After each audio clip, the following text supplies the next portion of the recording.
আমরা আমাদের জায়গা থেকে একটা কথা স্পষ্ট করে বলতে চাই, এই বাংলাদেশের মুসলমান যারা রয়েছে শান্তিপ্রিয় মুসলমান, এই বাংলাদেশের মুসলমান যারা রয়েছে তারা আসলে তারা যেমন নিজেদের ধর্মের প্রতি তাদের সহানুভূতি রয়েছে, অন্যান্য ধর্মের যারা রয়েছে তাদের প্রতিও তাদের সহানুভূতি রয়েছে।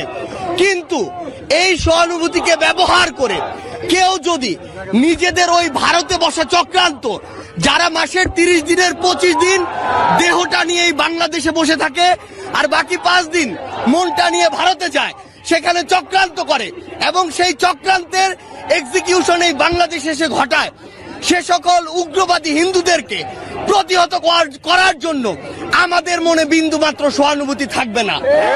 আমাদের জায়গা থেকে স্পষ্ট কথা, এই যারা ইসকন নামের যারা এই উগ্রপন্থী একটি মনোভাব বাংলাদেশে ছড়াচ্ছে, হিন্দুত্ববাদী মনোভাব বাংলাদেশে ছড়াচ্ছে, তাদেরকে অবিলম্বে নিষিদ্ধ করে বাংলাদেশের স্থিতিশীলতার জন্য, শান্তিপূর্ণ পরিবেশের জন্য তাদেরকে অবিলম্বে নিষিদ্ধ করতে হবে। এবং সর্বশেষ ইসকনকে অবশ্যই নিষিদ্ধ করতে হবে। এই হত্যাকাণ্ডকে উস্কে দেওয়ার জন্য যে কৃষ্ণচন্দ্র রয়েছে, কৃষ্ণ দাস যিনি রয়েছেন, তাকেও ফাঁসিতে ঝুলিয়ে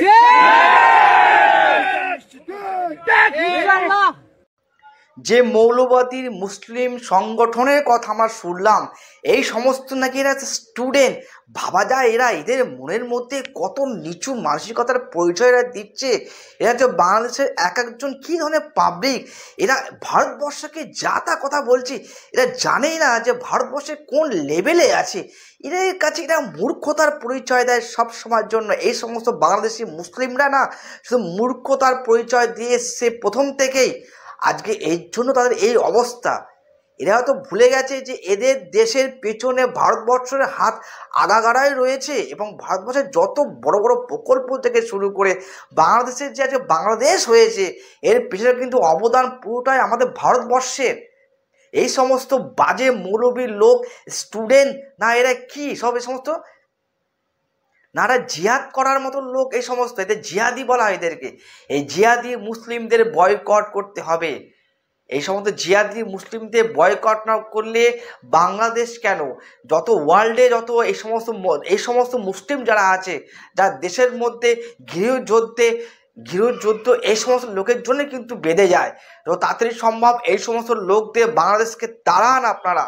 যারা বাংলাদেশের লোক আছে তারা এই সমস্ত মৌলবাদী যারা আছে, এই সমস্ত স্টুডেন্ট নাকি আমি জানি না, এদেরকে সরান এখান থেকে। এরা সব প্রধানমন্ত্রী হওয়ার স্বপ্ন দেখছে, এরা বাংলাদেশের সাথে লড়াই করার কথা বলছে। লজ্জা লাগে না আপনাদের? আপনাদের অস্তিত্ব যে আছে, আপনাদের যে বাংলাদেশে যে আপনারা বাংলাদেশ পেয়েছেন, আপনারা পাকিস্তান থেকে যে বাংলাদেশ সৃষ্টি হয়েছে, সেখানে আমাদের ভারতবর্ষের অবদান 100%।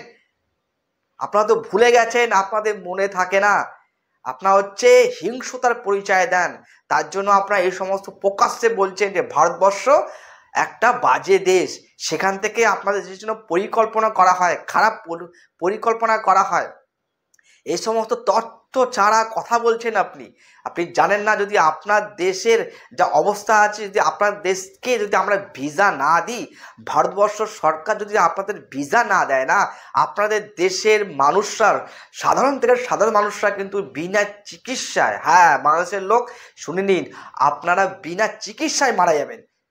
যাদের বিনা চিকিৎসায় মরতে না হয় আপনাদের, তার জন্য ভারতবর্ষ সরকার আপনাদের ভিসা দেয়, সস্তায় চিকিৎসা করবার আশ্বাস দেয় এই ভারতবর্ষই। এর জন্য আমাদের ভারতবর্ষকে আসতেই হবে। আমি চাই আমাদের ভারতবর্ষের সাথে বাংলাদেশের সম্পর্ক ভালো হোক, কিন্তু এই সমস্ত স্টুডেন্টের নামে যারা হিংসা ছড়ায়, তাদেরকে ভারতবর্ষ সহ সারা ওয়ার্ল্ডে এদের বয়কট করতে হবে। এই সমস্ত বাজে লোকদের বলছে, এই সমস্ত মৌলবাদী ছেলেদেরকে, এই সমস্ত মুসলিমবাদীকে তাড়াতাড়ি সম্ভব গ্রেপ্তার করে আটকে দেওয়া হোক।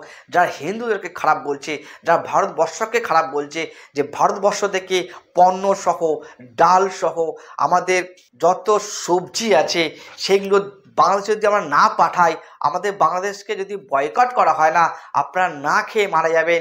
সেই সমস্ত দিকে আপনারা একবার ভেবে নেবেন, তারপরে বড় বড় লেকচার মারবেন। লেকচার মারলে তো আর প্রধানমন্ত্রী হতে পারবেন না।